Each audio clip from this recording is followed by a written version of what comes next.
Alrighty, folks, welcome to the first Tuesday Coffee with John Willis from Special Operations Equipment and Hello. Jack Spirko from the Survival Podcast. I'm Nicole Sauce from Living Free in Tennessee, and I've been looking forward to this stream for a while. I was particularly happy, John, that it was today, the day after I drove home from where you are. So Yep. I was like, cool, I don't need to do podcast notes today. I just get to talk to my friends about what happened, what's going on. So let's start with what's on your shirt, John. This is an old shirt.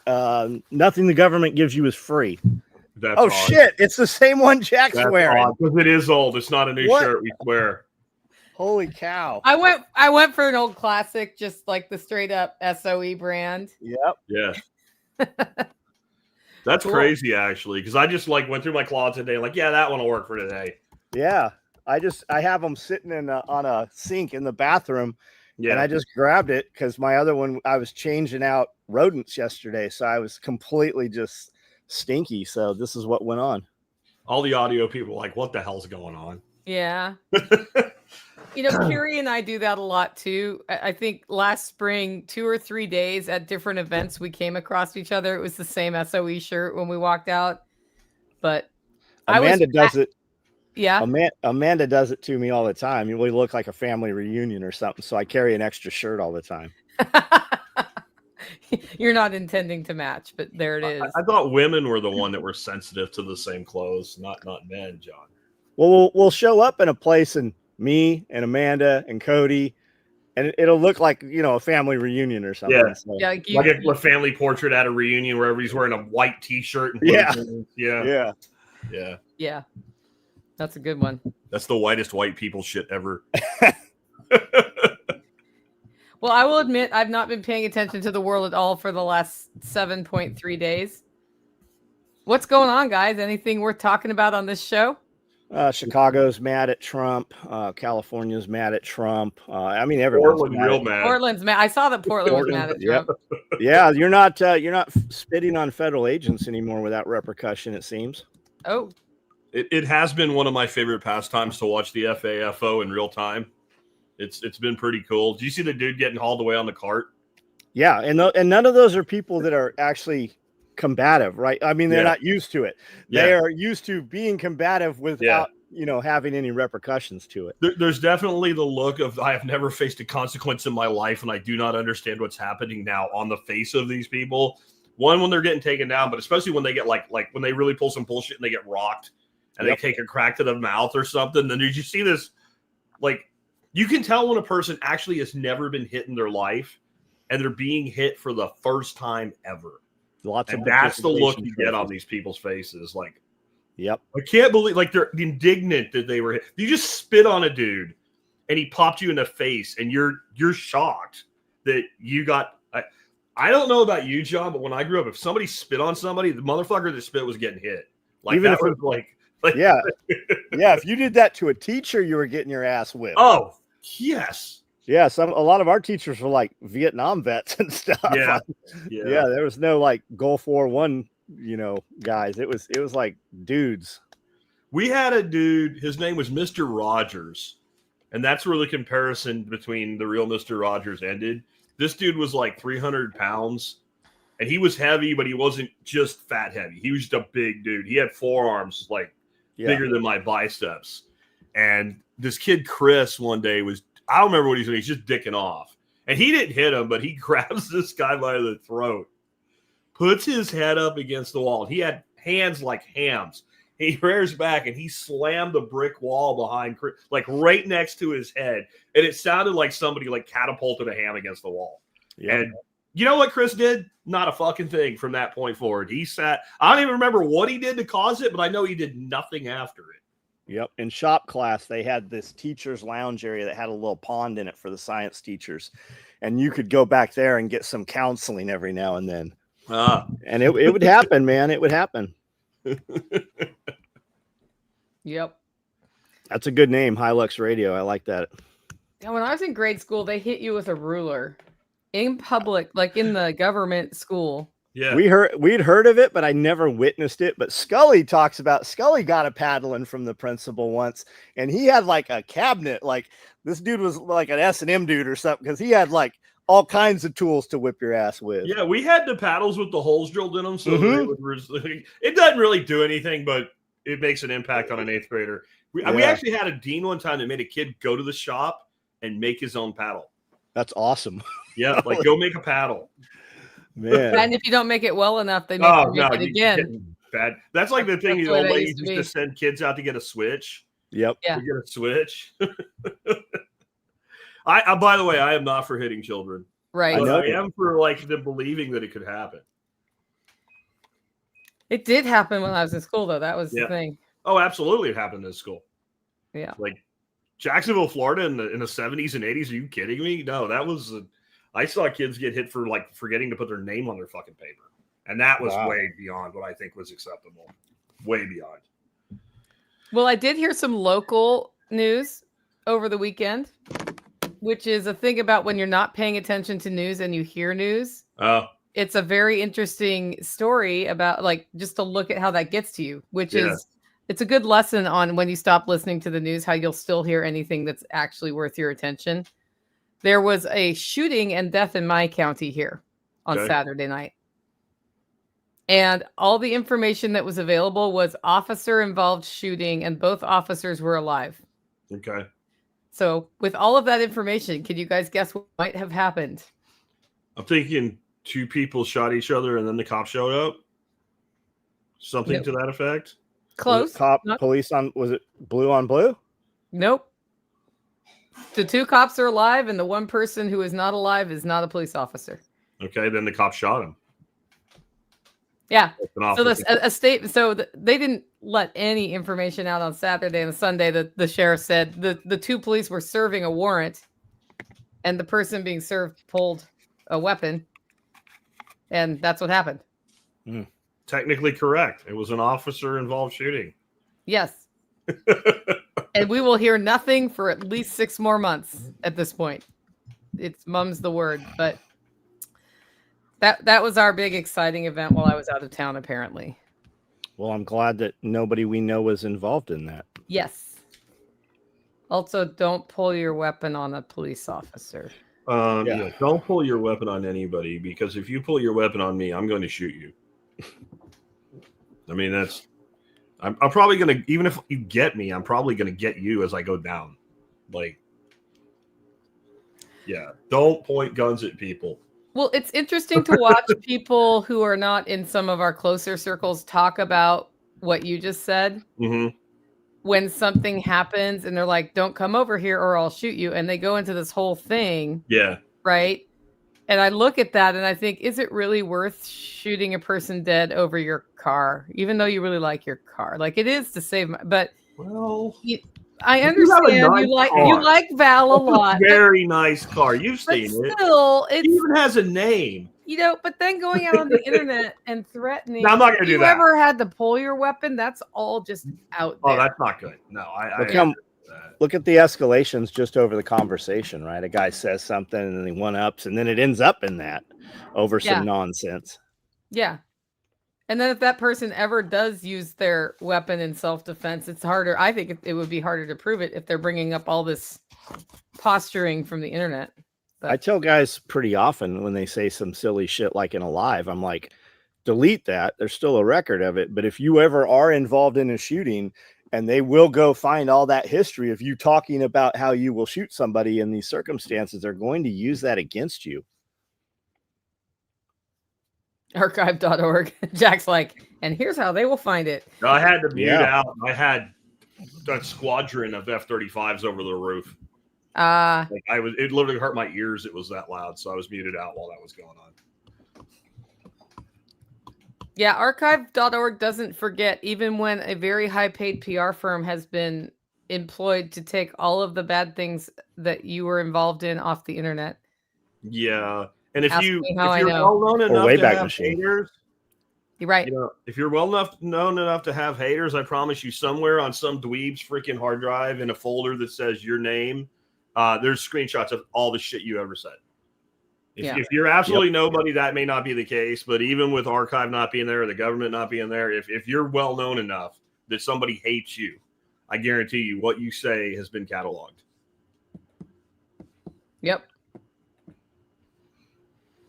So how's your AI course going, Jack? It's going good. Everybody seems happy. Nobody's demanding their money back, so I must have done something right again. So I mean, it was good and well worth what you charged for it the second time. Yeah, I'm going to say that when we did the first one that you were part of, Nicole, like we charged a third of what we charge now because it was our first one, and we weren't sure how well it was going to work for people. I was pretty confident that it was right, but whether or not it worked for people is the other side of it. It seemed like everybody that took it had really great results from it. Yep. That person has my cup. Oh, Karita's on. Good. No, the one you just had. Kiri has my cup. Oh. I'm not responsible. I'm not responsible for what my face does while you talk. And his face does do things while you talk. I have witnessed it in person. Teresa gave me that cup. Yeah. Teresa's face also does things while you talk. That is the way it is. So I got to see John's snakes.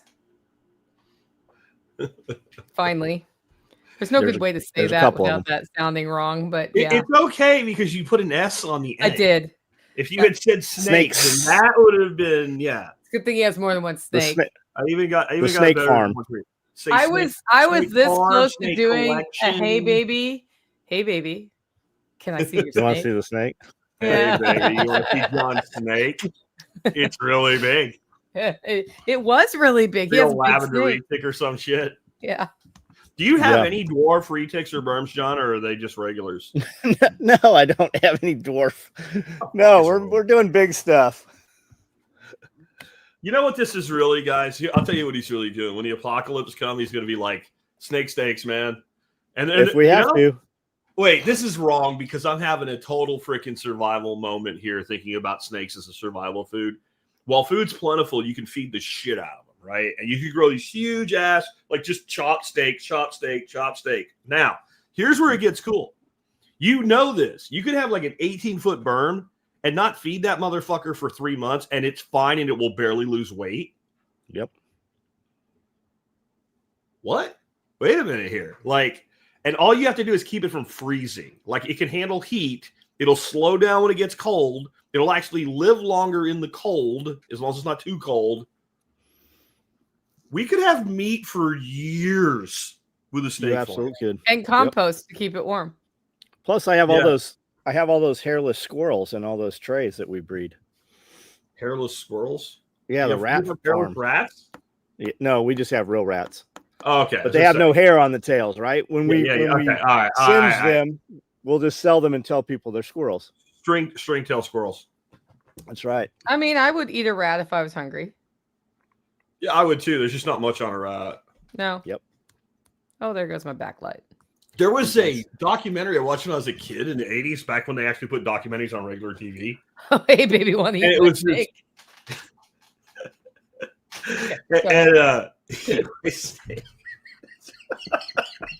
Anyway, this dude goes to Alaska and he wants to prove how the wolves survive and that they're not killing all the game.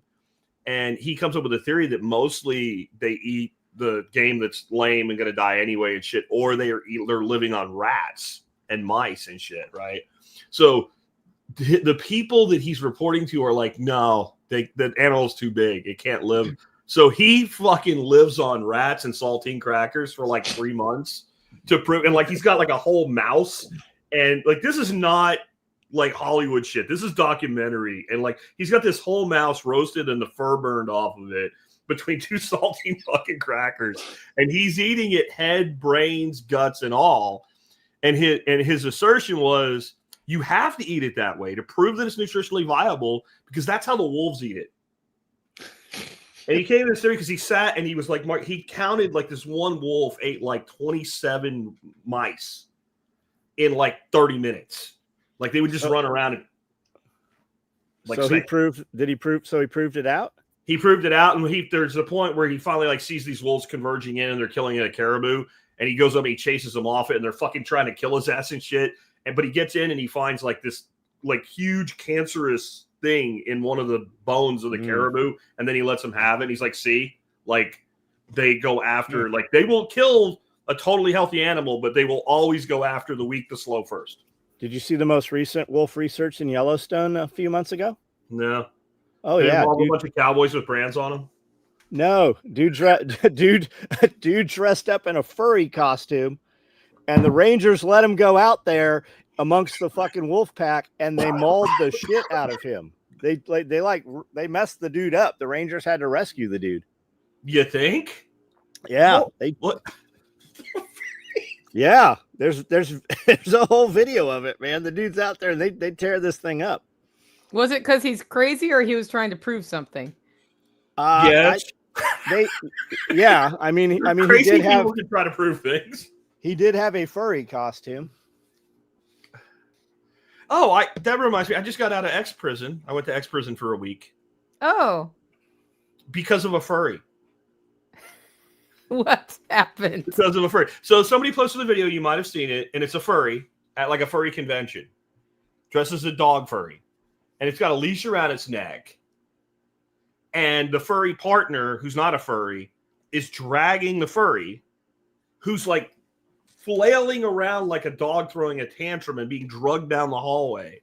And somebody said something like, that could be dangerous. They could choke. And I responded to their comment with, we all secretly wish that he, she, they, them, person, place, or thing would choke. That was considered an endorsement of violence speech.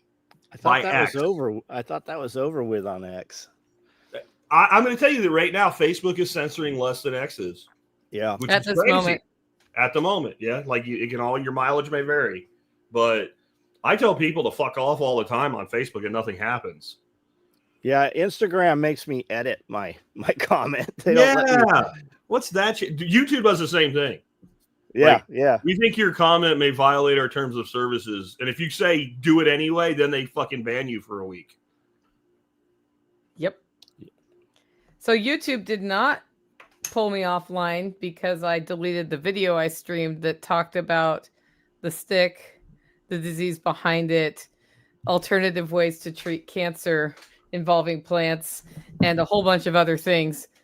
But I was watching this stream to my channel and I texted John. I'm like, oh no, I'm about to get pulled down.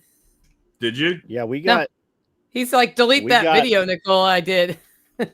Yeah, just delete it if you're worried about it. Like we got hit last time for talking about apricot seeds, apricot kernels. That was the little sentence that they dinged us for last time. Yeah. That's interesting. I still have my medical misinformation strike about the Berkey water filters because I still haven't gone to re-education camp. Same, I have one too. Yeah. I was just like, okay, I'll just spread medical misinformation. Make your elderberry syrup, my friends. Okay, I'm building an off-grid kitchen. My main concern is electricity. I have a Coleman camp stove and a country living grain mill. What else should I be looking at? Why is your main concern electricity? Go ahead and answer, but add to that because what I just heard doesn't require electricity. Yeah. Answer that. Wood burning stove. Propane is awesome while you have it. It's easy to store. You can have it in bulk. You can get on Marketplace and go pick up $10 barbecue tanks. I've got 50, 60 of them probably. Nicole sees them sitting all over the place here. Yep. And you can fill them and they last forever until they're out, but they're going to get you through almost all emergencies. Wood burning stoves, nice. You can get those very inexpensively off Marketplace also. Something you can cook on the ground over, some kind of shelter over that for when it rains. These guys, I'm sure they've got a ton of stuff to add. Yeah, so we're looking at putting in a wood-fired cooktop, so it's like a box with metal, and you can actually cook on top of it. So rather than buying a pre-made wood-burning cook stove, and I totally got the idea from Joel Salatin's Polyface Farm cooking setup. And he has it set up so the smoke, it's almost like a jet setup, but it goes up a chimney so it doesn't get in your face, right? And then on the other side of that, they have a wood-fired pizza oven, which gives you an oven too. So if you think you're going to be cooking outside a lot, cooking with wood is not hard. You just got to get the fire going. It's fun to hang out around a fire anyway. And you can both have something hot enough to fry an egg on and something to cook your casserole if you're going to do that, which especially in a situation where you have had power go out is just easier. But if you're just trying to get through a crisis, like John said, like a temporary thing, if you have ever been a camper, you probably already have everything you need. Like my first outdoor kitchen had a camp stove for canning and an extension cord to run a roasting oven because I could cook outside and have the heat go outside. And I didn't need to worry about power when it was out. And a couple of other things like that. I just looked at like, what do I have, set it up. And then from there you can build out. In fact, that's a pretty cool outdoor kitchen. But I'm back to, why did they want electricity? Is there something that they want that we're not seeing? Like, I don't know, a rotisserie, like, or lighting, because if there is some stuff like that, that's a very limited amount of power. And that's something like 2 solar panels and 4 marine batteries can do for you. So like, that's why I'm asking the person that asked the question, is there some reason you want power in electrical form other than you want an out? Because I have an outdoor kitchen. There's no power, right? I don't need power. Everything's gas. We run an extension cord into your outdoor kitchen during your workshop to run things with power, which was great. And like this person answered, they said, we're going to do a wood-fired cook too. No one really wants to cook and heat up the house. So if it's just about heating up the house, run a couple of extension cords or put in a couple 20 amp breakers, whatever your budget is. And then you can also use a crock pot outside, like a toaster oven if you have one, all sorts of stuff that keeps all of that heat out of your house. It's a great way to keep your house cooler. Or a pellet smoker, because that's what I'm going to have to do, is run an actual outlet now, so I don't have to keep, because now I have a pellet smoker and it needs a little bit of power, you know? Yeah. Art by Lee Murphy says source of water that's not reliant on power is great, and a sink to clean in outside is great. Assuming your drain stays hooked up, Jack. What's that? Assuming your drain stays hooked up. Yeah. All you have to do is look at that fucker and it falls apart. And the water can be as easy as just an elevated tank with a spigot. You could use a Reliance Blue Cube water cube to start with. That's 7 gallons. I've got one of these Forever stoves here on Instagram. And it's like a rocket stove, and you can just put end cuts off of wood in there. You can put twigs in there. And with a cast iron pan, I can, within 2-3 minutes, that thing's so hot, I can do a ribeye in, 2 minutes, 3 minutes off of that thing. So, and even out in the rain, once it's burning, that thing just goes, man. Yeah, that's cool. The other thing you can build into that water system is you can rainwater collect off your roof if you can have the tank high enough, and then gravity feed. So I know somebody who has that set up on a shower house where you can take it. It will take a shower. It has a solar panel to pump if it needs to add pressure because the water gets too low in the tank. And then they also can, they have a composting toilet on the other side. So it's like the whole system in one system, basically. So solar generators, fancy battery box, right? We used to build them on little golf carts and stuff. I have the Blue Eddy. I've got the big stacks. They stay plugged into the wall. If the power goes out, they are all charged. One is the main controller. The other 2 are the equal size, and those are battery boxes. And I can run those. One has an inverter built into the top one. The other 2, I can charge anything I want off of C or A. It's got power ports on there. And I can put it in 3 separate vehicles if we want to. We can charge it off of a generator. We can charge it off of solar panels. I have 8-foot solar panels with kickstands on them. And it works good. I went with the Blue Eddy because the day I wanted to buy it, the one I was going to buy couldn't ship for 90 days. Blue Eddy, immediately an email had come through, and I bought it on a holiday and got 25% off on the package. I got to show you guys this, though, for cooking outside. I think I want one. Okay. I might have to help you with this today, Jack, but throw it up there. I have powers. I don't know how, but I do. Okay, sweet. Right? Nope, that's awesome. I don't know if I want to play it or not because the people in the audio won't hear it, but screw them. They should have showed up. Hold on, I'll go ahead and play it. Fully grill off open fire grills. The Rodeo from Fogues TX. So let's go. We have the grill, the griddle, also we call it plancha. We have this support for 2 mini cast irons. We use those to make provoleta. That's grilled provolone. That was the fire basket, and this is the support for the cross. The cross goes up and down, sideways. You can flip it or turn it. And these are just a few attachments that you can buy. There's a lot more. I said this before, and I'm going to say it again. This is not a grill. This is a piece of art. Well done, Julian. You're an artist, my friend. Vamos. That is beautiful. I want one. Oh, I'm so surprised to hear that. I think you need one for your fall workshop for sure. No, there will not be one by my fall workshop. There's nothing coming to the fall workshop that's not here already. Yeah. Except for the people. I've got a guy on my live every night. I think he goes by Hardway Alaska on YouTube here, and he builds fire stuff like that, fire rings and fire pits, and he's got a little wagon like that. He's got all kinds of stuff like that. The little pots they had in it, they make other ones that do like bigger pots and shit too. It looks awesome. The cross is what got me though. I'm like, oh, that's cool. And for those that are on the audio only, cross is like the Argentinian, like where you cook like a whole goat and it's like splaled out and it's like indirect heat. Like I saw that, I'm like, okay, you got me. Damn it. Like, okay, whole goat workshop 2026. Yeah. Art by Lee Murphy says, way nicer than the standard deluxe campfire cooking setup. Yeah, that was like, I've seen big pits like that used for cooking and have little grills that swing over, but I've never saw anything that.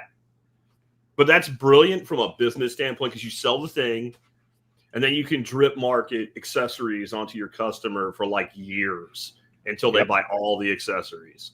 That's why guys bought so many Tacomas, because they're like a Lego. You can just add stuff on stuff on stuff on stuff. Yeah. But we have Hilux radio here. How wrong is it that we can't buy a Hilux? Yeah. But a Hilux. I mean, just reason number 937.5 why you should hate government. No Hiluxes. They can't bring those little diesel motors in here. It would kill all the others. Some of those trucks. Even that brand new little Toyota mini truck that hits the market at like 12 grand or something with the diesel in it. That little thing's awesome. That would be great. I'd rather have that for like using on a farm or something. Just put the right tires on it instead of a side by side. Side by sides cost that much? Side by sides, our side by sides are like 30, 40 grand, some of them. And you can still run them on the road. I just saw one at Lowe's. It was like 10 grand.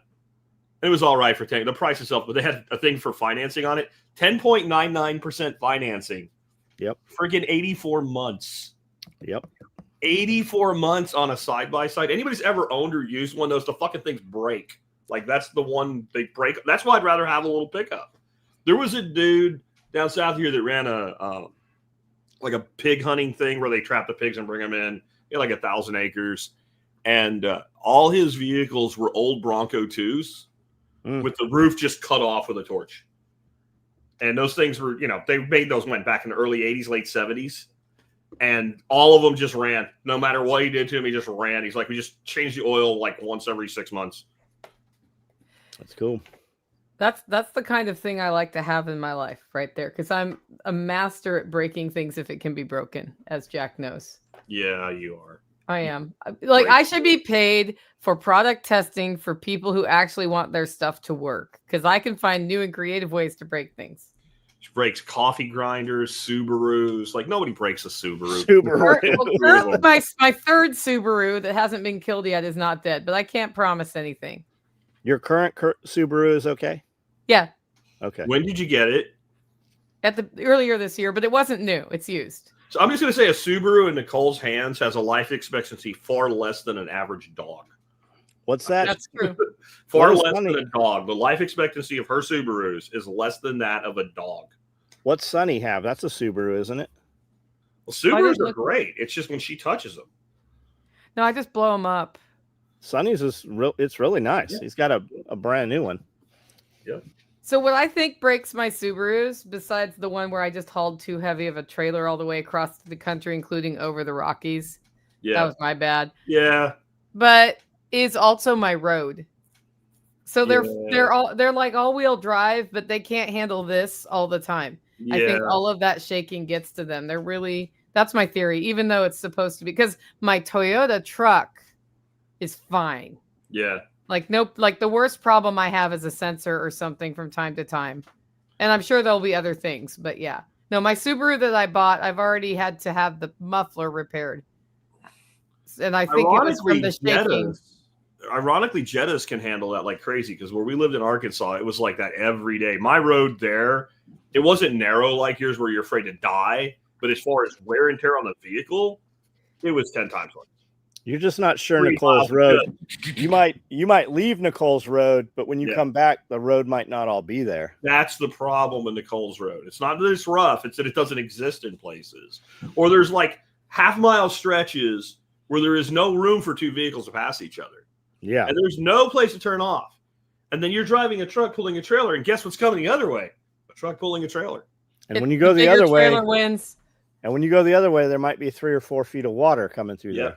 Yeah, I'm not going backwards. I have one eye. That beats anybody else's excuse for them not backing up. Yeah, I've actually had to get out and talk to the person in the car that wouldn't back up and be like, "Do you want me to back up your car? Because I'm not backing up the trailer with the four-wheeler on it." Yep, it's always with a trailer. Yeah. It's when there's two trailers that you have the problem. No, that happened to me once. I was coming up after a dump run, so it was an empty trailer, and it was a 12-foot, no, it was an 8-foot trailer, so not a super long one. And I hear somebody coming in like that jerk's gonna have to back up, and it was a big truck pulling a tractor on a trailer. I'm like, oh, I gotta back up. And then they watched me do like the until I could actually get it without going off. So it was actually somebody I knew. They weren't mad, but I was like, I win this time. Don't win. No, I did not win. So, yeah. So as we're looking at buying the land to connect the two properties we have here, I would like, assuming that all goes through, to build in the road from the top of that land and not on this road. For the reason that you have, because I can have, it's wider access. Are you saying you'd be able to get in and out without going on that road? Is that what you're saying? Yeah. Oh, that would be cool. Yeah, I mean, you couldn't get to my house, but you could get to the lodge where we're doing all the classes now. Oh. So, and then that would be low impact on this road, which is just not designed for. And it would only be that last little piece to get in. So. Yeah.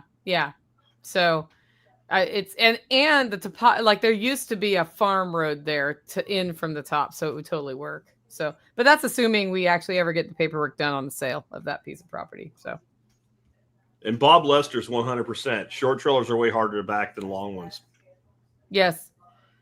Especially when you're trying to get like them into like a tight area, because you can swing a long trailer really well. You can see it swinging. You can react to it. The little short ones, if the trailer's shorter than the vehicle, that's a bitch. Like anybody said, like if you're ever in the military, and you try to back up the water pig thing, right? And you've got on a like back of a 5-ton. That is freaking just grueling because you can't see it. You can't see it at all. It's just hidden back there. Yeah. Well, so for me, I learned to back up like this with trailers. And if I do that, I'm pretty much okay. But if I'm in the mirrors, it's now opposite land. Yeah. And so I've started practicing backing up with mirrors because I realize when I have something big, I can't see anyway. And then the backening, uppening does not work super well. So. That's one I'm just going to live with the fact I can't back with mirrors because having one eye, I can't see both mirrors almost. Like I know most people can't really fully see both mirrors, but you can sort of see both mirrors. I got one mirror at a time. That's all I got. Yep. Okay, so I'm starting to see a trend in people getting forever cars, essentially post-70s highway capable, not muscle cars, in order to stay out of the 100K disposable nanny mobile debt traps. I do want my 72 Chevelle back. I really want that car. I keep looking. I'm like, they're actually not that expensive, but they probably don't run as well as they did when I was driving mine in the 80s. There's a guy on 641 as you're coming into Camden from the interstate that does Chevy and Ford trucks, like 50s, 55, trucks and stuff. And they're pretty badass. I suspect that they're probably updated, have all the electronics and stuff in them, but they're very, very nice looking. He's got some that are, jacked up and stuff. Does full body off restorations on them. Okay, this person says the reason I want no electricity kitchen is because electricity is the most vulnerable and the most used utility. So if I'm prepared for no electricity, I'm prepared for the worst. I didn't understand they wanted the kitchen because electricity. I thought they wanted electricity in the kitchen that was off grid. Yeah, and I would put, if you can easily put electricity in there anyway, it makes current life easier and utilitarian, but then also be able to have the skills to run with no power. I'd do both if I had access to both. They even have wind-up rotisseries now. You wind them up like a jack-in-the-box, and then they'll run for like an hour. I've seen guys use exercise bike. You can get an older exercise bike with a gear and pulley and chain and churn your country living grain mill with that thing. Yeah. I've also seen guys take those and put an alternator on them to charge batteries. You can buy those exercise bikes pretty inexpensively. I mean, I would rather have. Go ahead. I'd rather have Rebecca work on my equipment than most of the people that I have work on my equipment. Like if my truck was broken, I'd be super happy to have Rebecca around at the end of the world. Well, and she understands the battery solar stuff too. Like we had her looking, somebody's here with a van. Their solar systems never worked. And she thinks it's because it was installed with not enough solar to get everything started to do it. So it's an undersized panel system, but yeah. Their solar system still doesn't work. You just need a spit boy. They had them in medieval times to turn the roast. They had a very short life expectancy because it cooked to them. But that job was probably it doesn't sound as good, but it's probably a better job than piss boy. Piss boy. Yeah. If you can imagine what he did. It's good to be the king. Hey, he's coming back for one more, but not History of the World Part 3. Spaceballs is coming back. Oh, really? Like it's legit coming back. And like the original actors like Pullman and Rick Moranis and Brooks is supposed to be in it and directing. He's 99. If it goes on schedule, it will be in the theaters when he's 100 years old. Wow. That's interesting. I guess you got nothing else to do, right? You're rich as fuck. You're 99. You can't do a lot. So make a movie. Plus he's done that, right? So he can do that well. That's his last push there. I think the only person that was in the main cast they're not bringing back is Candy and Rivers because they're both dead. Yeah, you can't do that. We watched that. They would roll that in on rainy days in 5th grade. We would watch that. Yeah, in class we would. You had a much cooler school than I did. We would watch like terrible documentaries or like the black and white film of the kid not washing his hands. Don't be Mr. We had also The Hobbit and Lord of the Rings on reel to reel. No, we never. The closest thing we had to that is in I think it was 9th or 10th grade when we read Romeo and Juliet. Our English teacher played the movie that had like a 2-second nipple shot. And then like a bunch of kids ran home and knocked him out and shit. And no one, but it was 1985, so no one gave a fuck. Yep. You could flip back and forth between channels when you had HBO and sometimes see some of that. Yeah. But you had to scramble. Yeah. You get a little nipple. Yeah. The other thing was the Kung Fu movies, right? Every once in a while they would have a nip slip or something. And then like you go to school, like this is like 5th grade, Did you see the boobs? No? Oh man, you missed the boobs. Yeah. No, there wasn't boobs. Yeah, man. And there's no replay. No, there were boobs. There were boobs. It was at 11:58. And it was on like the UHF channel. You had to move the antenna to get to come in, and they would have the poorly dubbed shit too. Want to fight? That's a good idea. Get an old baby swing to wind up for your rotisserie. That would work. Yeah. That's probably what the dude selling the wind up rotisserie did. But the wind up rotisserie is pretty cool. It's got like a basket and you can do all different kinds of shit with it and all. It's actually more cool for what it'll do than for the fact that it doesn't use power. Yeah. I actually never even thought about the fact that it's me of all people. I didn't even think about the fact that it didn't use power. I was just like, look at that. I could cook a fish on rotisserie. That's all. Or a spatchcock chicken on a instead of a rotisserie. whole chicken, If you're grinding grain to live, you don't need training.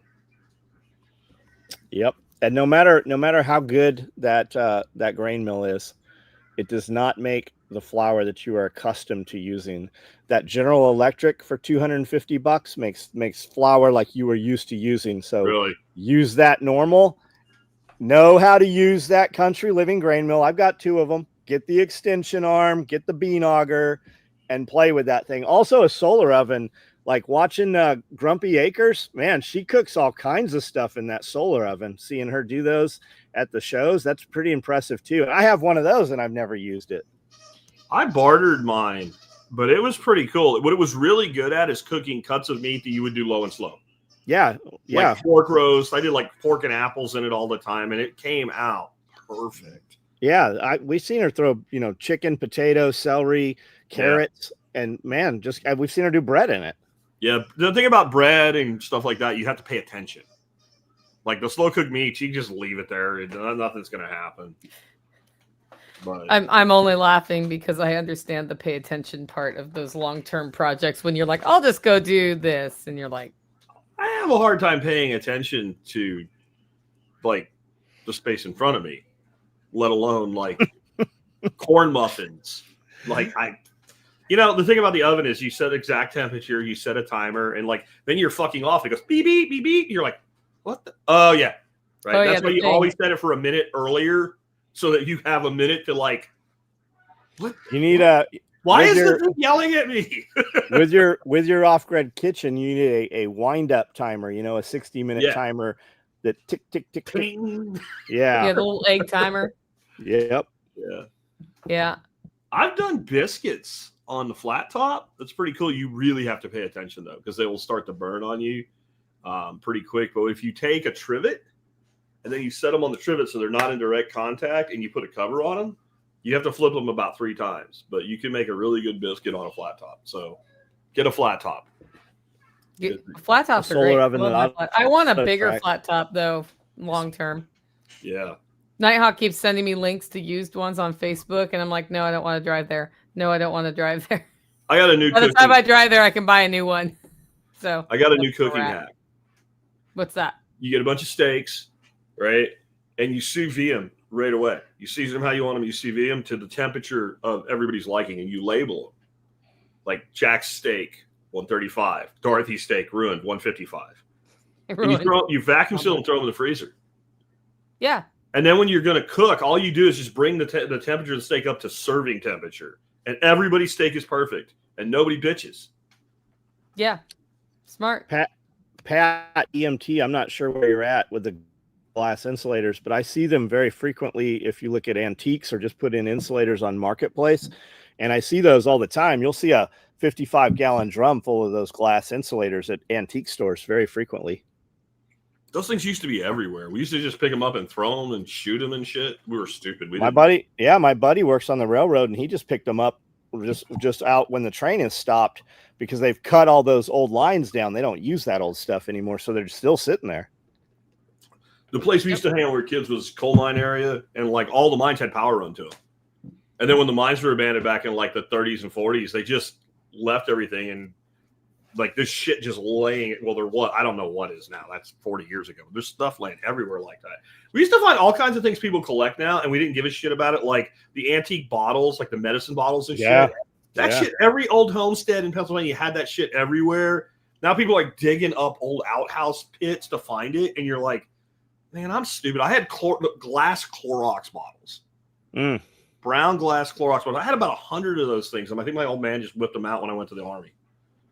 Because those are the ones that were cool to me because I knew what Clorox was and I knew that that's not what Clorox comes in. But in hindsight, man, you don't think about that. Like imagine if we'd have bought a bunch of 1980 Blazers and just stuck them in a climate controlled room somewhere. But see, that's the collector's rule. Never collect anything that's a collector's edition because nobody throws it away. The only thing that makes it valuable is that people threw it away and didn't care about it. And now there's not very little of it left. I'm gonna have the whole market on egg crates when society collapses because I have all of them. There won't be any left. Egg crates. All of them in the world are at John's right now. Yeah, we have all of them. Well, that's cool. You got the egg crates, and I have the milk crates. We will own the world. Man, milk crates are hard to find. Like the legit ones that you can put a motorcycle on when you stand them on in with the metal band. Man, I have not had luck finding any quantity of those on Marketplace even. Germany still uses them, but theirs fold up. Oh, that's cool. And they fold up, and they have dividers where, like, you can put beer or milk or whatever in them, or the dividers go flat, and they could be like one of ours. We use those folding bins about the size of milk crates. You can get them at Costco, and they have them everywhere now. and we carry them in the 4Runner, and she'll just stand them up to put groceries in, and those things have been great. We've probably got a dozen of them. Never had one even break. Why do we get rid of all the good shit? Think about what a milk crate did for society. It brought milk. Some people only had a brother because of the milkman, right? So you have that. Or the mailman. It stored albums. It stored CDs. It stored cassettes. It stored It magazine built furniture collections for us when we were poor. Yeah. Like, we built shelving. Like, the milk crate gave everything, and we just turned our back on it. I say bring back the milk crate and have some respect for the history of the milk crate. Like, that's my new political movement. Bring back milk. Okay. Who's going to object? Bring back. Somebody will. Somebody will. It uses plastic. Can't we all come together and do that one thing for America and bring back the milk crate? And that plastic of the milk crate, man, you could find them out in the canyon where nobody'd been for 10 years. They're still there. And the sun doesn't break them down. Now everything just disintegrates. That's, you know what? That's valid. Anything made of plastic now, 2 years in the sun, Texas sun, a year and a half.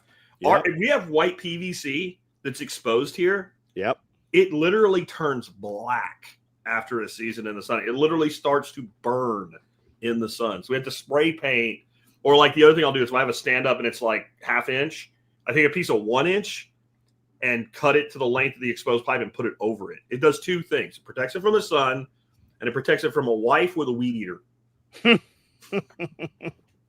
We just put our mini splits up high on the end of the building, and they're like, where do you want these? I go, they got to be high enough we can pull a small trailer or something through here, because somebody will hit them. I still want to bring back the milk crate. Yep. Milk crates, BBM. they make shelves in your living room, as I recall. Mm-hmm. Yep. I had aquariums on them. We had milk crates with pine shelving full of aquariums. So what's all the things we need to bring back that used to be like multi-utilitarian? I say milk crates, wooden cable rolls. Oh, yeah. Wooden cable rolls. My first table was a wooden cable roll. I still can get four those. little wooden cable rolls around it for chairs. Our electric company, you can get them. We can get them. Because I don't want them. And you can have those outside for 10 years, and those things are still good to go. Oh, they don't go anywhere. Yep. They go anywhere. People like, when I tell people that, they're like, so did you like finish it? Like, fuck no, I was 16 and paying rent. I just threw it in there and there was a table. Like, I didn't need to, like, finishing it did not make it serve better as a table. Yeah, Ian, the current milk crates are not, when you search milk crate, they're not milk crates. They do not hold anything, and they're not durable. That's what everybody doing the milk crate challenge. That's why they were killing themselves and getting paralyzed, because they weren't real milk crates. I wonder if you can still get the metal ones. I don't know. Milk crates. I'm finding out. We need to bring back metal coffee tins, though. The things that are calling metal milk crates are not. It is very difficult to find a coffee in a metal can. We were buying it years ago just from Costco because you could still get it. And Walmart even had, some instant coffee and some ground coffee in those metal cans, but you don't ever see a metal can anymore. No. We need metal milk crates returned. We need wooden cable rolls, and we need metal coffee cans. The metal coffee can was one of the best storage devices. Whose granddad didn't have like stacks of those things with like, and like you're like, I need a 4-inch wood screw, and he would just like, here's like, whop, there. You're like, holy shit! Like, you can't remember your name, but you know what can has the 4-inch wood screws in it. Yep. We need real rat traps again. Not the ones they can carry away. We need the ones that when they snap, that rat is fucking dead. Yeah, break your fingers. Yeah. Yeah, I've got some big live catch rat traps for squirrels and rats. Those look pretty gnarly. Those are neat. Orange metal coffee can from New Orleans. I'm thinking Community Coffee, but that's red. Bob, can you confirm that PMags do not deteriorate in the sun? I would assume, being out on the range all the time at Tack Response, somebody there would have the answer to that. I know that when I mowed out there, we'd find all kinds of stuff out there when we would bush hog. I never tried that test. I did try to drive over them with an F-350 test, and they passed that. Mm-hmm. Even shot through the PMags work if you haven't cut that spring inside. Yeah. So do the Stanag mags. Cigar boxes. Okay, cigar boxes have to be old returned. Cigar box. I have old cigar boxes from my grandpa that I still use for stuff to this day. you will pry out of my dead cold hands. There was every kid in the 80s, man, pencil box for school. Our buddy bought out a cigar box maker, and he was making humidors and wooden cigar boxes. I've got a couple boxes that he arted up and did for myself and Amanda, and they're just amazing. They're beautiful. But this company out of Nashville made wooden cigar boxes, and Carrie Brown, not your Carrie Brown from Southern Rust Furniture, who built Amanda's steampunk desk, he had hundreds and hundreds of those things. It was so cool to see him turn them into something. Yeah. So cigar boxes are not a problem down here in Cigar City. The cigar boxes still exist. People just don't smoke anymore like they used to with cigars. Like cigars used to be very common. Somebody earlier said metal milk jugs and milk cans. Along those lines, you will see a lot of stainless steel milk tanks that are like 500 and 1,000 gallons. And you can wash those out and use them for, you can use those for water also. And I see them all the time when I'm searching water tanks on Marketplace. Marketplace has all but killed Craigslist, but man, everything is on Marketplace right now. You know what else you can do with those milk tanks, John? You make stills out of them. Yeah. Stills are pretty available. Stills are pretty available. Yeah. The best one I know of is the one I own, and it's made out of a milk can. Oh, nice. Mile High Distilling. If anybody wants to get into distilling, I recommend that. And if you're an MSB member, we have a big discount, like 15%. Which on a full-on still set, that's a lot of money. Cloth flour sacks. Yes. Dobby. Yeah. For Dobby the house elf. Yeah. That's right. Yeah. I actually wish that we could go back to the milk delivery glass jug setup. But with real cream. Yeah, that probably would cost a lot. That's probably why it went away. But yeah, with real cream. Dawn was doing it for a while. She was dropping, like, we got milk from Dawn. I saw her have it in glass jars and stuff. Those plastic bags she used, though, when I first saw it, I'm like, that's lame. But man, when you first use that thing with the handle on the top and the bottom, those things were so good. Refrigeration killed the milk, man. It just took 40 years for it to play out. But once they invented grocery stores with refrigeration, the milkman's days were numbered. And Dad never liked him anyway because that one brother had the big ears. Like heart containers from Hobby Lobby. Huh? Are they heart shaped? Is that what you're talking about, Dark Horse? He doesn't know. Is that the hang glider or the paraglider guy? No, he's the guy with like 3 handles. Okay. Is he the Dark Horse podcast guy, or is it a different Dark Horse? Okay. No, he's a good guy. I just like to give him shit. Yeah. He's old school TSP. I gotcha. Yeah, he's laughing. I was wondering. I was like, Dark Horse, not the Dark Horse Lodge. He's we raised like, a lot of money. I finally went all on Bitcoin. How much you buy? $200. Where should I buy silver? I don't know. How much you buying? I thought I'd buy 2 coins. Yeah, then it doesn't matter. Go to the jewelry store. It really doesn't matter. Boy, I had a hack for a while on that. I even cleared it with a lawyer. It wasn't stealing. You know those coin machines that you dump the coins in and then they give you a thing? Like, it turned out for a while they had a flaw in them that somehow was sorting silver. And down in the thing, when you lifted them up at the front of the thing, all the silver coins that were in the coins dumped did not go in the machine.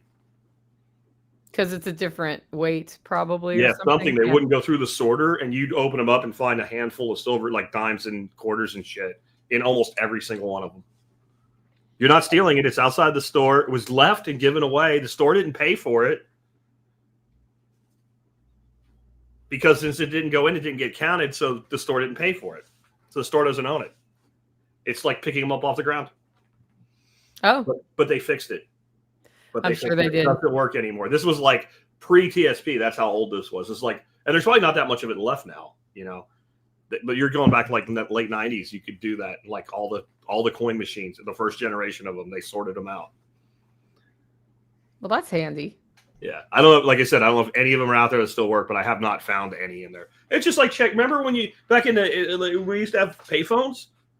You check to see if there was a quarter in the payphone, and sometimes there was. Yep. Yeah, that was always a happy moment when I was a kid because a quarter bought you something. Our gimmick was, you call, collect, and that meant either come get us or I'm going to Tommy's or whatever. You pre-arrange that with your parents. And so you go to the payphone and suddenly to make a collect call and you give them the number and they said they declined the call and you're like, okay. We absolutely did that too. And we didn't even have to scream our name as no, you don't do anything.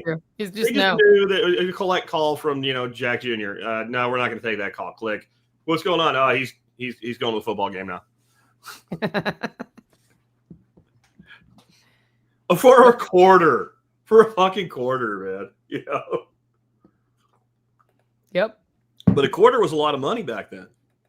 I told my grandson that. He said, really? I said, no. I mean, it kind of was, though. You could actually buy something. You could buy something, right? But it wasn't a lot of money. I feel like there was, in the Taco Bell era in the 90s, you could get a whole taco or something for about that much. I don't even know.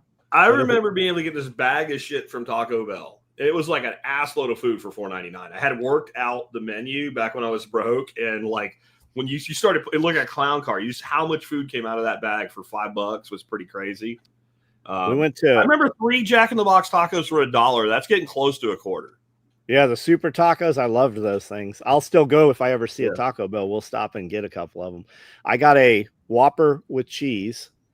I don't know, a couple months ago, $10. I can buy mortgage your kidney to get it. I can buy a ribeye for that. Yeah. I can go. Kiri and Glenn bring in.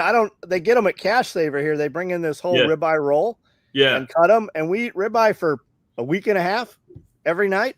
Yeah. Yeah.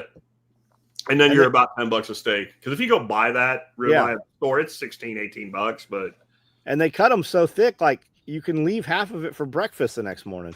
Yeah. That's what I do.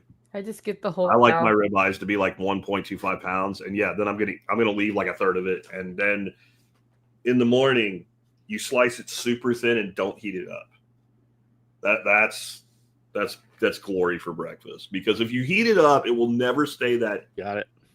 Yeah. That cook level for you. It can't be done. Mm-hmm. Once it's cooked, it's Tylux Radio says I bought my first hamburger for 19 cents.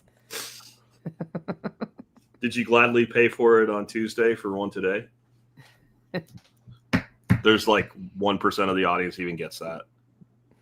You have to be at least as old as us. You had to watch cartoons at like 6:30 in the morning to get that joke. Popeye.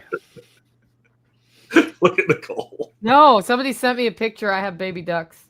Oh, you have baby ducks. I do. Yeah, I'll get it. Let me see if I can get it up here. Baby ducks on the holler. Because it's the day it is, there are just people all over my property doing things, and I'm just like, whatever. You got ducklings. Just hatched, or like did she just finally bring them out? Oh no, that's not right. That's not the right one. I'll make mine go away. Yeah, make yours go away. I can't. Oh, there it goes. All right, now I can get rid of it. Stop. One of them's a Muscovy. I mean, they must both be Muscovies. She brought them out. Well, that's a Muscovy that they're with. Yeah, it is. Well, so my Muscovies have been hatching khaki Campbells consistently forever, but that looks like a little Scubby, though. I think it's 2 little Scovies. Yeah, I see the other head. Yeah. So. Anyone Can Golf said he thought that the next Tuesday was a joke from his dad. That's Wimpy, guys. Wimpy from Popeye. I will gladly pay you next Tuesday for a hamburger today. They still sell cloth diapers. I don't know about. I'm sure there is somewhere.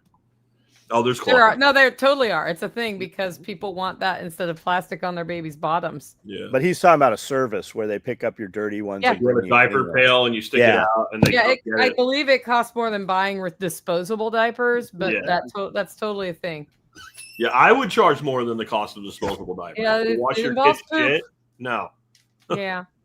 I'm glad somebody does it. Don't get me wrong, but I'm not doing it. Yeah, I mean, you got code yellow and code brown. The problem is sometimes code brown is like code green. That's when it's bad. I mean, that's when it's bad. I also don't know a parent who didn't have the one moment where code blowout happened that went on all the way up the back of the kid's neck and everywhere anyway. Yeah. Yep. I feel like you should not have nice furniture for the first 5 years. No. Just put it all in storage and then bring it back out. You have to wait until the last kid crosses that threshold too. Yes. Like I am now open to buying a new dining table because the kids are not here all the time with their friggin' micro machines and shit. The grandkids, because Dorothy has this table she's wanted for years, and I'm like, no, I absolutely refuse. And I don't ever tell her no, but I'm like, no, because it will be just, it's like this gorgeous slab wood table, and I'm like, it will just be destroyed. Well, we'll get a table. No, they will just, I already know there is no way to stop children of that age from fucking up tables. It cannot be done. Yeah. Unless you have like the kid that's like, good evening, father. Like, and we're not going to have those kids, so it's going to get destroyed. Yes. No, you're not. No. Yes.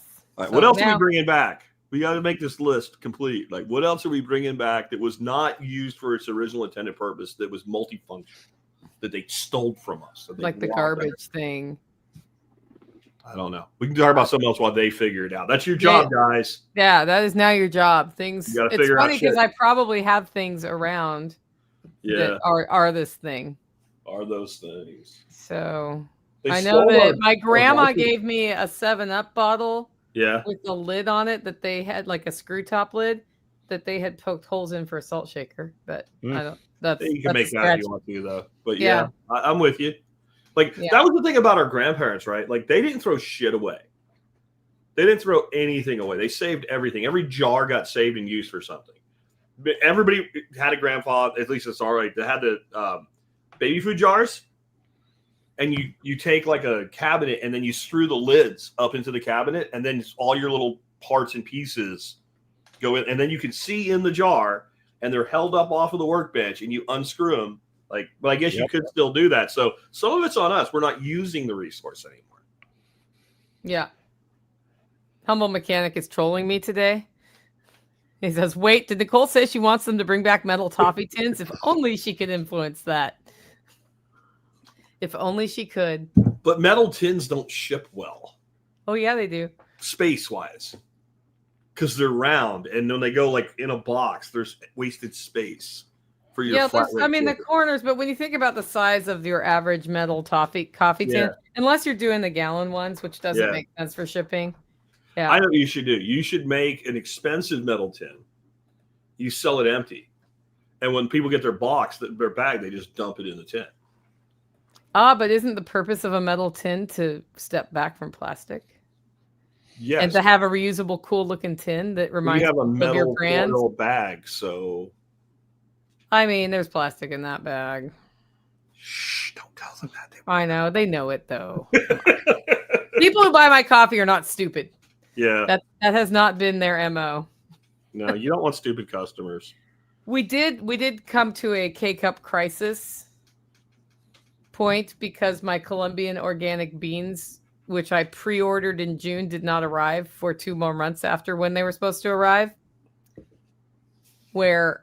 if you want K-Cups right now, you're going to have to buy it from Amanda Willis, who is probably not going to sell her K-Cups. No, she won't. I was like, here they are. It's going to be a bit until, because I roast the coffee, I ship it, and they come back within a few weeks. But I would say till November, no K-Cups. No K-Cups. Yeah. You have to make your own. I know. Yeah. That is a French press and not an AeroPress. What is up at the Spiko household today? What's that? Oh, it's because I was late for you guys, and I wanted 2 cups of coffee, and it takes a lot longer to make 2 cups with an AeroPress than it does to dump hot water in here. Plus, I have the flexibility, right? I got my burr grinder, and I can make different size coffee. So, yeah. Although a square coffee tin would be pretty cool. Yeah, I was like the person just said that. I think that would be kind of cool. That would just cost more. Customers make things much harder than they should be. Yes, they do. There's a lesson in there. John, what's the lesson in there? Well, you just cut them out. You give your problematic customers to somebody else, and they still want the product, so they tie up your competitors' time. John is the master at this. But John doesn't just get rid of them. John turns their name into a discount code and makes money off of them while he mocks them. We do sometimes. Yeah. I learned that trick from John. It worked really good too. It does. Yeah. We used to be able to promote it and put a little money behind it, and then it would really just spread like wildfire across Facebook. The one I did was a very annoying vegan troll named Travis, and we did it while we were on vacation. The discount code was bacon, and you had to agree to eat a pound of bacon extra and give away a pound of bacon, and then you got the discount price like $25. And dudes were like buying memberships for their dog, so because they already had a membership, so they wanted to participate. And we made enough money on that sale; it paid for every single part of the trip except the plane trip. It covered the hotel, the bar bill, the rental car, like all off of bacon. And I owe you that, John, because I would have never even thought to do that without you. Yeah, we did a sale code and we launched it right as we were leaving Nashville. And by the time we landed in Las Vegas, like 4.5, 5 hours, we'd done $64,000 in sales in just the time we were in the air on the airplane. But we would have them tag the guy. And it always, that dude, they could never remain silent. They would get in there. So it would always just spur that. It would spike it greatly. Yep. Now they call it cyberbullying. Yeah. You can get in trouble. You could have your YouTube channel pulled down for that, John, right? Well, we're just more vague. We say the first name. We just don't, we don't link it to the guy. Oh, I got you. That makes sense. They know who they are. And they care. And nobody else cares. The last real one we did was a shotgun card guy. Some guy, I think his name was Travis. So we actually made 100 shotgun cards and then set them on top of tannerite and then blew it up. They blew it up. So first that were upset that they didn't get one of the mangled shotgun cards. I'm twitching out. We heard the story though. We got the base. We got it. So here's more on things. So these are things you can still get and still do, but we're just not doing it anymore. Yeah. Grandpa had a row of baby food jars with the lids screwed to a board full of different screws and nuts, basically his nuts and bolts. Yep. I had some of those that were round that rotated when I moved in here. Yeah, we used to move into houses on base. Multiple layers? Is that like a tumbler of tumblers? Oh. There's a tumbler of tumblers. We used to move into houses on base when we'd move, and they always had jar lids screwed up on shelving in them. Yeah. And the beauty is if you break one, all the lids are the same, so you just get a new one and replace it. And if anybody has a baby and is using baby food jars, they have way too many baby food jars at this point. Yeah, but my grandfather was still like, if you broke a jar, like you'd like damage something in the lube or something, It's like, bro, we have a box of them. You kids are so wasteful. Like. Yeah, we always saw the big like mayonnaise jars, the bigger glass jars or canning jars. But they kept everything, like even like milk cartons. It was food grade, so like they'd save those, and then like when we caught a bunch of fish, they would stuff all the fish in there and then fill it with water, like freeze it in a chunk of ice, which I'm convinced to this day you should not do, but that's what they did. Yeah. So I think it ruined the quality of the fish. Rachel says the good incandescent bulbs, but when Trump came into office, like day one, executive order, incandescent lights again. So I think they're out there somewhat. I think you can get them. I hope they come back. We buy them for reptile stuff. Like all of our reptile, bulbs, a lot of them. So here's a good one. And the answer to this is yes. Do they still sell sewing tins with the cookie label tops? About this time of year, they show up at Aldi for not very much money. And those haven't really, they've become slightly lower quality, but those have pretty much maintained their usability as a second item, like to keep using it. The Christmas cookies that were in like the butter cookies in the shape. Yeah, the butter cookies and the popcorn. Like you used to get them from Costco all the time. We still get those. Those exist, but we don't use them anymore. My grandmother's were always full of buttons and sewing shit. Yeah. But yeah, I love those cookies. Dorothy hates them. It's like they have no flavor. I'm like, they're simple. They're simple. I love those. Butter and sugar and vanilla. Why? The ones that look like a pretzel with a little sugar on top of them, those are my favorite. You can make those from scratch, Jack, in your spare time. No, I can't. I can't be bothered to make them. I want them once a year. Like it's a guilty pleasure. Yeah. The issue is many of them are not made with butter anymore, and I can taste the difference. Yeah, they're using the butter. shortening. It's a rancid thing that's not good at all. Yeah. They don't call it margarine anymore. Now they call it vegan butter. It's like, you can call it whatever you want to, but it's not going to actually make it the thing you call it. There's another thing going on that we could add that to, but I'll let it go. Yes. Just because you call something a thing doesn't mean it's the thing you called it. No, well, they're going to do synthetic butter. What's the new thing Bill Gates just announced yesterday? It was some lab-grown butter. Oh. I haven't looked into it at all. Animal that just gave you butter. I mean, like, you know. Yeah, it doesn't know. Solar powered and processed waste into fertile soil, and like, man, there's no way if we had that we wouldn't use it. I mean, yeah, what is Bill Gates? They're taking some byproduct and turning it into butter. Like, what was the original thing? It's pretty nasty. Whatever. I don't remember. I remember hearing it a couple months ago. Yeah. We churned 2 gallons of butter this weekend into butter, and I have so much butter in my fridge as a result of this because nobody took it. I was like, come on, guys. I can't. It's a lot. So I'm going to freeze it. It'll be fine. But that's not a misspelling. But with like the old school churn, right? And nobody had ever done it. So we're like, well, we'll get a churn and we'll see. Does it work? Does it not work? That's not a misspelling, Nicole. That was intentional. Oh, Soylent Green. Yeah. Soylent Green. Yeah, I've seen it. It's made from that movie. It's called Savor. Green, but yeah. It's called Savor with an O, and it produces a butter-like product using carbon dioxide and hydrogen from water rather than traditional animal or plant sources. No. Lee has her sarcasm on today. She must be Gen X. Soylent Green is better. Yeah. No, SOIL for those on the audio. Soylent Green. Yeah. Soy face. Soy is awful.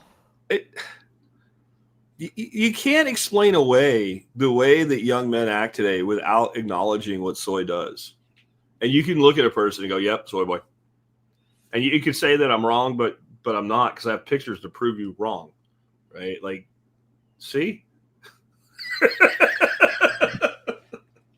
I'm just being mean now. But bro, you're the one who put that picture up there. I don't know what that is. Yeah, is what it is. Yeah, okay. We haven't talked about the thing that happened last month. Are we going to talk about the big galvanizing news event of September? Are you talking about Charlie Kirk? Is that what you're talking about? Yeah. It happened like the day after our last live. Yeah. I was actually live when it happened. Yeah. I'm like trying to verify it so I'm not like spreading misinformation or whatever, because contrary to popular belief, we don't do that. But yeah, it was like legit that it happened. It was kind of crazy. I think that it's another one of those dividing lines, at least for some people, like 9/11 was. Like, there is a before and an after, and things are different after. I'm not saying it's the same level of impact, but it's the same type of impact. Like I've been saying TDAO now, which is shorthand for those days are over. Like I am not interested in like open discourse and all. No, fuck that. The guy that was just interested in open discourse, you want to live him on live television. So now you get me. And you get new me, not old me. Old me was at least a little bit reasonable. I'm not fucking reasonable at all anymore. And I don't want to be. And I see no benefit to being reasonable. Yeah. I was like, damn, shit. That door is closed. It is. It's done. I mean. Well, it looked very divisive, but seems to be more unifying than divisive. Correct. Which is not a surprise. Correct. But at first it was very divisive. And then people who were on one side of the aisle saw what was their side of the aisle behaving the way it behaved and were horrified and had no idea. Yep. Yeah. It's like, oh, you mean those people that said we were crazy weren't lying to us? Right? Like, I didn't know. I think there's a lot of people that didn't realize they were throwing in with crazy. Yeah. And now it's like hard to deny. You threw in with crazy. You threw in, but I don't know. I don't know that it'll really help that much from that angle. But I do think that specifically young males, this was a galvanizing moment for. There were a lot of them that they didn't say anything. They didn't talk about what they believed. And I'm going down to like 14, 15-year-old kids like my grandson. I didn't know that my grandson listened to Charlie Kirk all the time, but he did. And I think that particular group is like, you know what, F this. Because I think what they've been doing is denying what they really thought, because all the girls on college campuses are fucking crazy. And if you're a college-age guy, you want the college-age girl. So you have to agree with what they're saying or you don't get them. Well, And yeah, I mean, you saw it. That kind of just bifurcated right there. You saw it at protests where they're interviewing all the people there and they're asking the kids and they're like, we're just here with her. Yeah. Yeah. We don't know what the fuck she's even talking about, but she's hot. So I'm distracted because John texted me something that looks pretty darn cool. okay. Yeah. This John or other John? The one online right now. Is Okay. it secret, John, or is it? No, that was a while ago. I sent it to you. Yeah, I don't get the notices when I'm on the thing. Anyway, cool. We'll work that in if you want. Yeah, show it. That's a shirt coming up later this week. We actually have a Halloween shirt before Halloween this time. Super excited for this one. Check this out. Cool. Oh, cool. Yeah. Oh, cool. I'll get the other one up in a second here. It's so dark that it's kind of hard to see. No, like the that, t-shirt. no, that's freaking cool. I like that. It'll print out a lot brighter than that. No, Yeah. absolutely. I'm just saying on a computer screen, like, yeah, with a black background, like, that's badass. Yeah, I want two of those. It actually, I think, shows up better this way. Not really. Kind of. Yeah, that's going to be awesome. Yeah. Yeah, DHS sent special operations teams to protest cities to protect ICE because the governors and the mayors are telling local law enforcement to stand down. You can hear there's radio traffic of it out there showing. That just happened in Chicago. Those guys were boxed in by like 10 vehicles, and they shot that crazy La Maggie bitch because she was shooting at them. Well, not only did she shoot at them, she had a gun and had pointed at officers 2 weeks prior or so and had been released from custody. Yeah. She shot them, drove herself to the hospital when she herself got shot, and they arrested her at the hospital. Yeah. They tend to do that when you shoot people and go to the hospital. They have her on Facebook saying, "This is the location. Let's go kill these MFers." Yeah. And like, here she is. Yeah. Back to the internet. Doesn't forget. Yep. But yeah, they called in for backup, and they were the officers were given a stand down order. And then like one of the Chicago like assistant chiefs talked about how they have a great relationship with the feds and they're there to protect them, and this is unacceptable. Like, well, then why did you bitches just leave them hanging like that? Because that could have went a lot worse. Like, that was never going to really work out for the people boxing them in because they were outgunned. But that could have turned into a slaughter, which is, I'm going to tell you, I think that's what they're doing. I don't think the people out in the street doing it understand that they're just pawns on the fucking board. And the people behind this want a fucking Kent State. Yeah. They want something like that. They're trying in every way to get something like that. And I think we just need to keep doing what they're doing and try not to let it go that way, because that's what will prevent that from happening. But I do think they're making a critical error here. If you really want to stop this shit, what the ICE agents all are doing at these centers where the guys come and protest and get in their face, they set up a line. They say, if you come on the other side of this line, we're going to arrest you. Then they put all the troops right on their side of the line so that the protesters can get in their face. Don't do that. Put it on a fucking PA system once every 15 minutes. If you cross the blue line, you're getting arrested. Well, I mean, go back from the fucking line, because those fuckers will not be able to resist going across that line. And the second, like a toddler puts the toe in the kitchen, snatch, gone. Then halt. Since it's federal, you have no obligation to take them to local courthouse. About 250 miles away to a federal fucking courthouse. And then go, well, I'm going to get bailed out. Well, you're going to wait 48 hours to talk to the judge before we even discuss that. So have a seat. You got do that for a week, and this shit will just go away. They got what they asked for. What were they doing? How can they afford to be there? Because they don't have employment. Because they're being paid. That's right. They're being paid to be there. They got what get shot in the ass with the pepper spray, John, the frog guy? Yeah, in the dinosaur costume or whatever it was. Yeah, the frog costume. It was diabolical. So he has a breathing valve on his ass. So when they get sprayed with pepper spray, the frog dude's fine.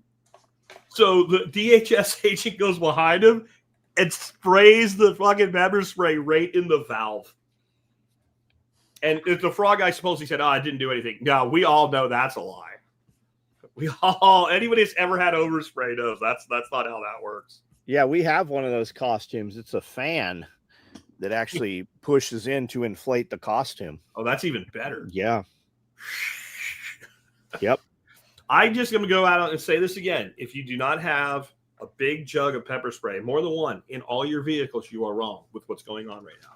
Because that could save your life without putting you in, under What was investigation. the name of that guy that you interviewed that has the deployment system? It's F3 Defense is the company. I can't remember the guy's name. Yeah. But we have a discount on that system. Basically, you can take a big fucking thing of OC in your vehicle, and without opening the windows or anything, you just push a button, and it's like Batman. It just drapes all around your vehicle in pepper spray. And if anybody wants a pepper spray recommendation, to me, you want the triple stuff. It's got the dye, that's fine. They'll go find it maybe. But it's because it mixes the OC and the pepper spray together. And yeah, it's way more effective than either one by itself. The F3 Defense thing looks pretty good. Fart spray is terrible in those fan suits too, as well. Yeah. There's no prohibition on spraying somebody with fart spray for any reason, by the way. They can't really do anything about that. They make a piece of tubing that will plug into most of those pepper sprays onto that peg in there. It's a hollow piece of tubing with a needle on the end, and you can put it through the window sills on cars and through any of the rubber. And it's called an auto ejector. We used to get them at Schomer Tech, but I think they even have them on Amazon last time I looked. That would be effective too. But the main reason I say that is when people start blocking roads, if I don't have another alternative, somebody's getting run over. I mean, that's because I have a memory, and I remember people like Reginald Denny, right? Yep. So I know what can happen. So that's not happened to me. Now, I'm not going to fucking floor it. What I think you do is you put it in drive, and you just take your foot off the brake. You sit there like this. And if they get enough people to actually slow the vehicle down, you just give just enough to keep it moving. They tend to get out of the way. But it would be much better if there was a substance. It could be just put out in the air. And they don't necessarily I've seen this. People I saw this guy and he did. They don't react to it necessarily always immediately, but they always do. It doesn't take that long, and then when it starts to hit them, they go do something else, man. It works. They have you can get pepper spray, maybe even on Amazon. I think where I got them. You can get pepper spray when you push it down, it locks it so you can toss it. Oh yeah, like grenades. A grenade. Yeah, you can do that. You pop them and just pitch it out the window and go, "Hey guys, here you." You can also make sure your air is on recirculate. Yeah, you can also with PVC pipes with PVC pipe and flapper valves that you can. We used to see these guys make these things from Home Depot. You could put them in your bumper, and you could have OC. Back then, it was real OC grenades or smoke grenades, and you could activate it where it would drop it on the ground. It could also load it with caltrops, and that would drop that. And then smoke screens were just a tank that held antifreeze that would drip in behind the catalytic converter into an exhaust pipe, and it would smoke out everything behind it. But if anybody wants to listen to it with the guys, this is the episode I did, 3700. That was a great episode. Yep. And it shit works. It and it's a couple former police officers that were involved with SWAT and things like that built the system, and that will work. It will. They said the only thing it doesn't do really good on, if you have a really high lift truck or something, because then the spray goes out so far that it doesn't really get right around your doors and shit. But any normal vehicle, it will work for. But aren't radical deranged liberals about as useful as zombies? I mean, they achieve about the same. Yeah, they can bite you and they pee on you and things happen. But unlike zombies, pepper spray works on them. I've seen it happen. And I'll see it again. I like the ones where you see the guys lined up on the road and they're blocking the road, and finally some cop actually does his job and he just walks out there with the big can and he just paints everybody. Yeah, we had a guy come in and within 10 minutes the fucking road's open again. At our old shop in Oceanside, California, we had an alcove that cut in. There was this area. So as it came out, there was just this step about 4 feet that ran down the wall. And this guy came in and announced to us that he was going to be camping there and he was leaving his shopping cart there. And Jared said, well, what Jared said doesn't matter, but Jared said, no, you're not. And he went out there and pepper sprayed that area. And that dude just moved right on along and we never saw him again. It's I mean, it would dramatically make for a effective. long night in a tent. Yeah, he didn't even have set stuff set up. I mean, you can literally just spray it in the corner or on the wall, and it's going to be there a while. Once it gets on you, like it's a while before you can get rid of it. It's pretty harsh. And they're oil based, right? They're going to stain you. A lot of them, some of them even have a dye in them. So when you can't wipe off. Mm-hmm. Yep. The triple action, and they shine fluorescent light at a crowd. You can see who it was. Yeah, some have UV in them. Yep. Yep. Yeah. I've also heard when you go to shower to take it off, the water reconstitutes the impacts of it. Like it's dried out and it's less impactful, and then you get a second dose. Yeah, my favorite brand was actually Cold Steel, but they don't make it anymore. They had a product called Inferno, and it was like a foam that melted on you, and it was a mix of, it didn't have OC, but it was pepper spray and black pepper. So when it hit you, the black pepper would make you like sneeze, so you inhale, you suck it up into your sinuses. And when they tested it, they brought in guys like big football players and all kinds of guys to try to fight through it. And nobody made it more than like a minute.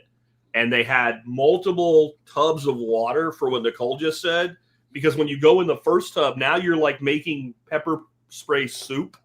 And so they had to go from one tub to the next tub to the next tub. And then like be sprayed off with a hose at the end. And they had like paramedics there when they did all these tests and all. It was pretty cool. And I'm like, okay, it's the best shit in the world. And they haven't made it for like 7 years now. And no one can explain why. They don't answer. Like if you send a customer service request in or whatever for anything else, you get immediate like something weird must have happened because they just ignore it like it never happened. I don't know if somebody got sued over it or what, or is being sued over it. Maybe. 7 years. Art by Lee Murphy says pepper spray is great for keeping predator noses off chicken coop wire, which makes sense because the chickens aren't going to care about the capsaicin. But the predator will. But the predator will. It works for clearing varmints out from under a house crawl space too. I used coyote urine around a property where squirrels were invading under the house, and it worked. That worked pretty well. Pepper spray though, yeah, because there's a product they make for like people that have bird feeders who get upset about squirrels, and it's basically cayenne, and you just mix it, and so it's all over the seeds. So when the squirrels start eating it, they, but it said on the. I remember the package. I was reading the package. And I just like products and see what are people marketing, and it said, "Remember that you too are a mammal." They're like, it only affects mammals, but remember, like, warning, remember that you too are a mammal. And that's all it says. It doesn't say what to do about it. It's just like, hey, we just want to remind you this will work on you too. Yeah. That's okay. So let's talk about warnings. Yeah. Remember when things didn't have warnings on every single surface? Yeah. When we weren't stupid. Yeah. Like, don't take a bath with a toaster. Don't iron your clothes while they're on your body. You know. Yeah. I miss those days. I do too. Are those Sabre pepper sprays any good, or is there a better option? From Ian. No, I think they work. We have Fox. We use a lot of Fox stuff. Not a lot. I mean, I'm not walking around pepper spraying people all the time, but we have Fox stuff. The biggest thing to read when you read reviews on it is the reliability of the canister as a spray canister. And a lot of the Sabre products, it's not that the material inside is a problem. It's that a lot of them, the way they're designed, if you drop it, it breaks. And that's my issue with Sabre. And so they just need to fix some of their packaging. And some of them are fine. It's just read the reviews and you'll see all kinds of people like put it in my purse and it broke and sprayed me in the face. Like that's I had one on the dash of my truck and it exploded in the truck. Came back from mountain biking. No, I don't remember what brand it was. I don't think it was Sabre. But it popped in my whole dash was orange. I got pepper sprayed for the next year, probably occasionally. Like you thought it was all done. And I feel like the heat of the truck like broke the product down. Yeah. But every now and then you'd still get some of it. You'd touch something. For stray cats, suppressed 22. If it's not suppressed, a normal 22 rifle. Live catch traps and drown them.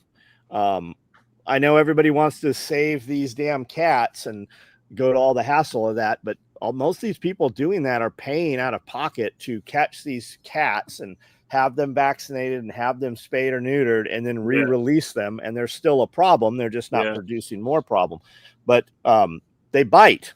Like stray cats will really tear you up if you're not careful with it. The real answer is dispatch them. Yeah, and if you really are somebody who's unwilling to do that, be willing to invest in trap release and spaying and neutering everything. Yeah, that comes across that will solve your problem in the country in about 5 years. Yeah, my high number was 8, and in the city, I don't know that it ever solves your problem because there's always a higher density, fresh influx. But even though I solved that problem here, I still get the occasional stray cat, which is, like currently we have one. If you're going to, save the stray cat, then you need to be willing to go all the way through with like rehabilitating the cat so it's not a fucking psychopath and finding it, either giving it or finding it a home. Yeah. And if you do that, God bless you if you do that. But I'm with John. If all you do is like neuter the cat and let it go, you've made the problem less bad, but you haven't. Unless you're taking care. Yeah, we took care of them. I had so many cats. I didn't have a mouse problem though at my high number. I'm all for taking care of them if you can. Like, it depends on how feral they fucking are, because some of them, like, it's like a lion in small scale. It'll fuck you up, man. It'll fuck you up. It'll fuck a dog up.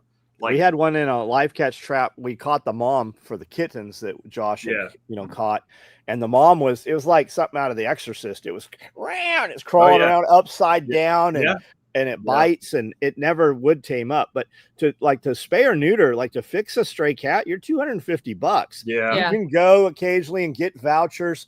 There are so many people trying to rescue these damn cats. Imagine if they took care of their own families and children. The way they take care of the cat. Yeah, and they're trying to take care of these damn stray cats that you can't go get a low-cost spay or neuter because they only have so many vouchers for them. Yeah.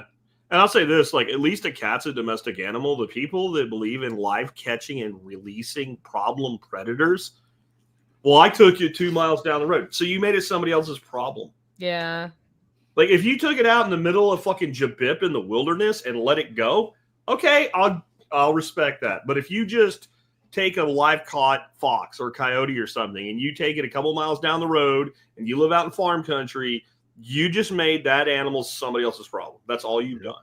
Yep. And I have 12 cats. We have 12 cats here. Yeah, I know you're not a cat hater. And I'm telling you, like, kill those things. Well, we also, when I had my core group of cats with my 2 dogs, stopped getting stray cats for a long time. Like the stray cat that's in my house right now, Jack, I'm bottle feeding a kitten. Anyway, it didn't come from my property. It'll be a great cat. You're right. If you no, it's fine. I mean, if it lives, who knows? It's a week old, and there were 3 yesterday when I got home, and now there's 1. Okay. But it came from next door because it will not get on my property because my dogs and the other cats, like I had one cat because I have a cat door, come in my cat door in the middle of winter. And I looked and suddenly there was a gray tabby and I don't have a gray tabby. And all of the cats unified as a cat gangster group. Oh yeah. Cat gangsters, and ejected his butt. Yep. And he has never been back on my property. He is the father of the kitten that's in my house based on coloring. Yeah. But yeah, so part of it's also if you have cats, they may enforce your perimeter. Permaculture. If you don't, and the dogs will too. But you know, nobody. It's not a fun topic because yes, cats are cool. I love cats, but also unfettered. They reproduce more than one time a year, and they have litters of 4 to 8. And very little will naturally predate on a cat between its speed, its agility, its danger factor. Because even if you can kill, like there's something called a Pyrrhic victory, which means you won, but you lost. And like fighting a cat is kind of like you can kill a 10-pound cat. You are going to wish you didn't when it's over. You're going to be like, I shouldn't have done that. Like, and animals like coyotes and shit make that calculation too. Like this thing's not going to just go down. It's going to go up in a tree and it's going to eat my face while I try to kill it. And how hungry am I? Yeah. So that can be a problem. I had one here that I finally had to pop because I'm convinced it's why Dana ended up dead. That it got in a fight with her and it got a puncture in her chest wall. And that's what killed my cat, Dana, was that other cat. And I couldn't catch it. I couldn't get rid of it. So it got popped. I hate to do it, but there's a place for it, And the dogs do work. Like back when I still had Ralph, you mentioned a gray tabby. There was a cat, a stray, that would come around here that looked a lot like him. And then one day I'm standing in the doorway of the shop, and Max is right there with me. And this stray cat runs right past Max. Max just like, oh, it must be Ralph. And then he looks on the couch, and you can see the dog brain like the fucking savant numbers going through his head, and he just whirls around and takes off after that cat. That cat missed dying by an inch. He went over that fence, and there was literally like, and I never saw that one again. And I mean, that dog was 150 pounds. I don't know how I guess they stay out of your enclosure, because with that fucking Kangal you have, John, I don't know how a cat even thinks about coming there. Yeah, they've caught some of them. They've killed some of our cats that get up in really? There. Yeah. It's a cat-free zone. Yes, it is. Yeah. The other thing, if you put up an electric fence, most cats won't penetrate it if it's really a problem on a city lot, which is what it sounds like, which is a whole different scale of problem. Yeah. Kevin wants to know, ever get any wild animals through that cat door? The answer is I haven't gotten, except for that gray cat, I've never gotten anything like a possum or anything, but that can happen. We got skunks. Yeah, a skunk could come in. It is because I have dogs and I don't have those varmints. Like the dogs have occasionally there's a varmint in my property that either gets shot or a dog kills it, but they're just annihilated here at this point. So in the country, you really do want to think about if the cat door is appropriate or not. Yeah, the only other wild varmints that come in are brought in by the cats, which they do that. Typically not alive. I get more birds in the house from that situation than anything else, which is always a fun morning project. Sometimes they are in fact alive when the cat brings them in, though, and you hear the mouse squeaking, and then the cat's like walking with them. And then you have to move all your furniture away from the wall. I had a scream like a girl moment over a possum one time. So we had the garage door. We would use the opener to keep it like, just where the cat could crawl under it, and then the door that came into the house put a cat door in, and that was like the laundry area. And so we had a bucket, a 5-gallon bucket with a lid on it of cat food. That's where you'd feed the cats out there.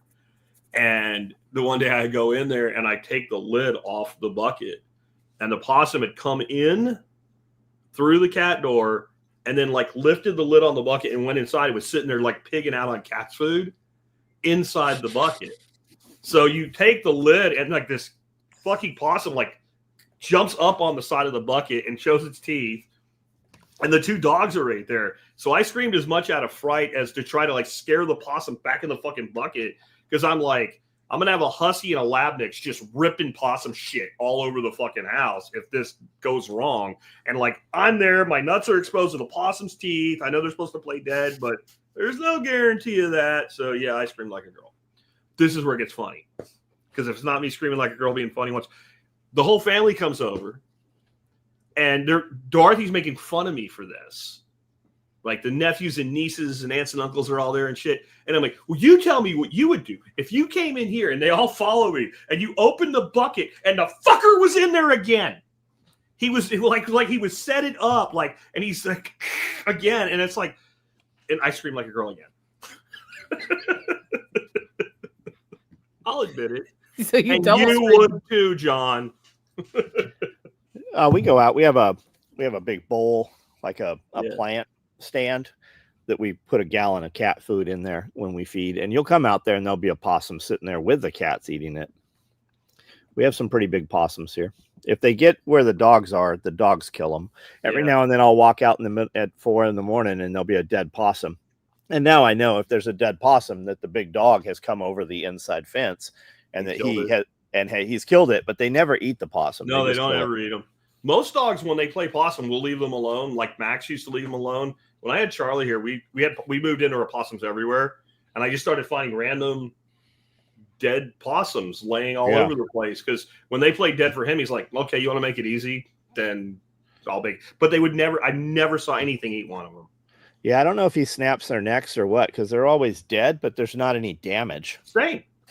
Huh? It must be. Ours end up kind of chewed on, but not eaten. Yeah, these were never even didn't even look like something bit them. Yeah, with John, I think it must just like grab that head and just the head snap. shape. Yeah. We used to have turkeys show up dead all the time too, but only after a storm. If there's a thunderstorm, if there was ever a dead turkey, it was always a thunderstorm. Somebody says possums are good. Yeah, I don't have anything against the possum. The dogs do. I mean, I've seen possums sitting next to a chicken eating chicken food out of the pan. So I don't really see them as much of a predator problem or anything, but the dogs are like, hey, it's furry and it's here and it's not. Yeah. It's Well, not. they're getting. I'm sorry. It's just a big rat. Anyway, go ahead, Nicole. No, we've got the armadillo coming in now. So possum on a half shell. Our dogs just hate those. Do they but kill they them? won't eat them. But do they kill them? Oh yeah. Yeah. Do they roll them around? It's one of those homestead. What's that smell? Oh, a dog got an armadillo. An armadillo. Yeah. Do you all have any advice on purchasing Mylar bags, preferred brand thickness? I've heard Food Saver won't work on them. I use discountmylarbags.com, which is owned by somebody I know personally who's a very good friend and a sponsor of my podcast. And he said since the tariff wars started, his consumer business has gone way down. Huh. Discountmylarbags.com. Now, he has resources on the upper right of his website that talks about sizing your O2 absorbers and thickness. If you're storing for a long time, thicker is better. I think 7 mil is the one most people use for long-term storage. If you get the ones with the plastic windows and it's freeze-dried, that plastic window is permeable. So that's great for displaying something short-term for sale. But if you want storage, no window. Like long-term storage, no window is better. So you don't have moisture coming in. So those are my thoughts on Mylar bags. Yep. So I've seen a lot of people say that possums kill their chickens. I've never had a problem with them. I've gone in and seen possums asleep with chickens on side laying 55-gallon drums. I've seen possums eat eggs for sure. I've also seen possums in nest box, but I've never seen a possum do damage to anything other than some chicken eggs. Like I've heard people say the same thing. I've never seen it. Yeah, I haven't either. I would suspect that it's a raccoon or a fox or something else. Not that it can't happen, but I mean I've had 20 possums probably as pets. We've caught and moved over 100 possums on the property. Like we don't even mess with the possums anymore. Yeah, they're chill critters most of the time, man. They're kind of cool pets. I pick them up on live feed pretty frequently. I'll walk out and catch it on live video and talk to it and then put it back down it waddles away quickly. Yeah. He's going to get bit one day. That's going to be fun. Well, then he'll just put it on video. Yeah. They don't tend to bite, but man, if they want to, if you look at the canines those things have, bro, they sure do. Yeah, they got some pressure to it. Yeah. Question is, has John been bitten by a snake today yet? Not today. No, I had one projectile shit all over me day before yesterday. Oh, shit. Jack, which garden hose do you recommend? Gilmore. Go out. Yes. See you guys. Thank you so much. Gilmore. The Craftsman brand, if they still make them, are pretty damn solid too. The biggest thing you want is, I know this is going to sound stupid, but you want a rubber hose. Most of them are not actually rubber. You want a hose that's all 100% rubber, and you won't have any of the fucking problems that you do with all the other hoses. All the other hoses in the world. Like the first thing you do, like if it says something like never kink, just don't buy it because it's gonna fucking kink. The kink, right? Like anything that says never, I just change it. I just take the N off, and it's ever. So it ever kinks, right? You call a die-hard battery back in the days of Sears, like die-hard battery. Call it that because when it dies hard. Like that's all marketing. Like you got to look at like what it's actually made out of. Yeah, the ever kink. Do not buy the ever kink because it will ever kink. Tractor Supply sells the fuck out of that too. If you go in there and ask what's the best hose they have, they'll be like, these are the best. And like you can see it kinked in the reel. Like the big thing with hoses, believe it or not, there's a way to start your hose. The first time you put your hose out, take a sunny day, attach the hose, unwind it. Don't pull it out. Unwind it in a straight line. Run water through it. Turn it off. Put a hose nozzle on it closed and turn it on so it has pressure. Leave it sit in the sun for like an hour, pressurized and laid out straight, and all of the fucking memory in it will go away. How much do I have to hate a fucked up hose to be able to tell you that and know that that works? Right? Like, I'm going to figure out how to not fucking do this anymore. And that's how you do it. They have Gilmore hoses on Amazon. I'm sure Jack will put a link up for you guys for tspaz.com. What about the As Seen on TV one that Al Borland recommended? I have no idea which hose that is. I don't even know what that is either. I have one of the ones that's like the rubber tube with the metal on the outside, which is okay for consumer use near your house. He means the ones that like expand. He's talking about the guy that used to have right. Oh, is it like the fabric-y ones that expand? Yeah, I don't know. Those are not as good as the one that tactical Jack just said. Gilmore Pro commercial hose. That is the one. They also sell those at Home Depot. Do not go into Home Depot and grab the red hose just because it looks like it's the right hose because it's the right color. Yeah. They have two different ones, and the one that they usually have is not this. I don't remember the name brand on it. It's the end pieces on it are freaking top end beautiful brass. I mean, like best you can find. The hose itself is absolute dog shit. Like you look at it and it kinks on itself. Like it's just that bad. I bought one. It was so bad. They're trying to like roll it up and put it in the back of the fucking truck. I'm like, fuck this. I just threw it out with the junk pile. I'm not even gonna take it back. Like that's how bad it was. I'm offline. I really get mad about hoses. How many times a year does Jack throw something in anger over the fence related to hoses or spigots? Ask Dennis. Ask Dennis. Like, we were talking earlier about finding all kinds of antiques and shit someday. They were like, there must have been some old man that was pissed off. Why were there so many spray nozzles in this field? Yeah, there's a lot of nozzles out there. I do have the best nozzles too. They're at T-Spaz too. Like, I don't suffer poor quality shit. I seek out the thing that will fix the problem, and then I'm brand loyal until they change it. Yeah. Life is too short to live with a kink in your hose. Yeah. Also, John has frozen. He's frozen. That's okay. Yeah. He'll be back soon. There he goes. Yeah, there he goes. Is he on Starlink? Yeah, he's on Starlink, and it probably started raining.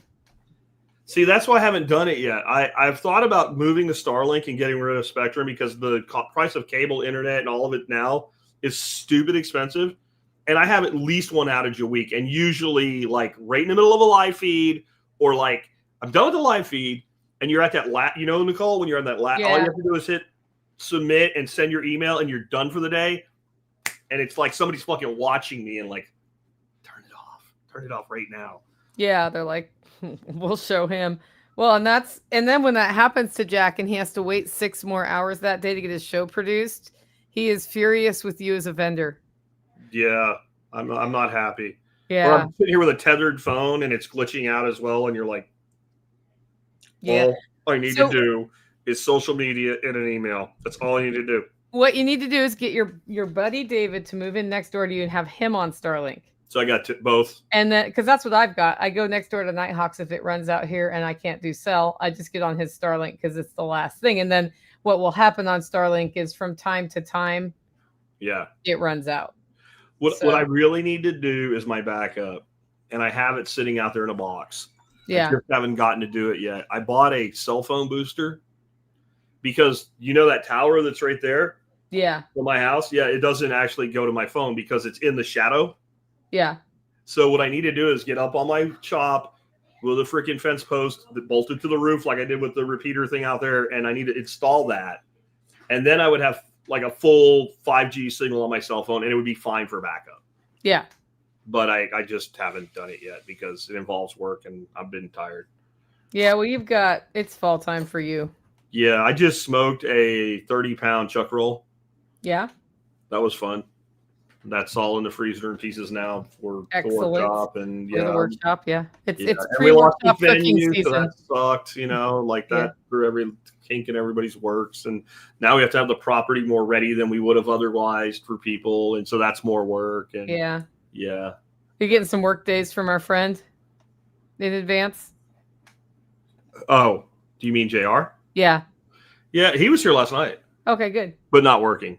Yeah. We just fed him burgers and sausages and sent him on his way. Okay, excellent. Yeah, but we'll probably have some folks coming a little bit early, but that's still Dorothy doesn't, you know how that is. Yeah, it's got to be the right timeline. Yeah. Yeah. Yeah, we're gonna But see. a lot can be done in a day or two. That's all I know. Yeah, when you have a lot of hands, the work gets light. Yeah. Yeah. But John is back. yeah, he went and yelled at Elon. They turned his shit back on. Well, It actually was Starlink went down here. Yeah. I was gonna get the traveling cheap one, and they tripled the price of that. It's probably coming in off China tariffs and stuff. Maybe. I'm not talking about the equipment. I'm talking about the price. Oh, the monthly subscription. It used to be stupid cheap, and I'm like, why didn't you get it? Because I think if you got it then, like, you lock your price in kind of thing. Because it's not that much bandwidth. It's like 5 gigs or something for that, unless you have to pay more if you go over it, whatever it is. But if it was just a backup, it would be totally worth it because it doesn't have to move. It can just go on the roof. But I didn't do it when it was cheap. Mistake. Yeah, they're pretty good. I'd rather overpay for my Starlink than overpay for my Bitcoin, though. So I'm okay with it. How about that, John? What do you like? You like this week? Yeah. Yep. Yes. I like where silver and gold is too. Yes. I haven't bought silver in so long because I stacked so much of it in the past. That's the beauty of it. It doesn't ever decay, Yeah. But I was like, really? It's almost $50 an ounce again? And I don't think it's like, remember when it did this back in like 2012? That was not real. This is real. This is different. But I will tell you this, the day you see signs outside of gas stations that say we buy silver, if you're not long, then that's time to get, like, especially if you're like trading SLV or something, get out. The minute you see that, that's the shoeshine boy with the Rockefeller, right? Like, what was it? Well, it wasn't, it was Kennedy. It was John Kennedy's dad, JFK's dad, that right before the Great Depression, he was in New York City. He was getting a shoe shine, and the shoe shine boy told him about a stock tip.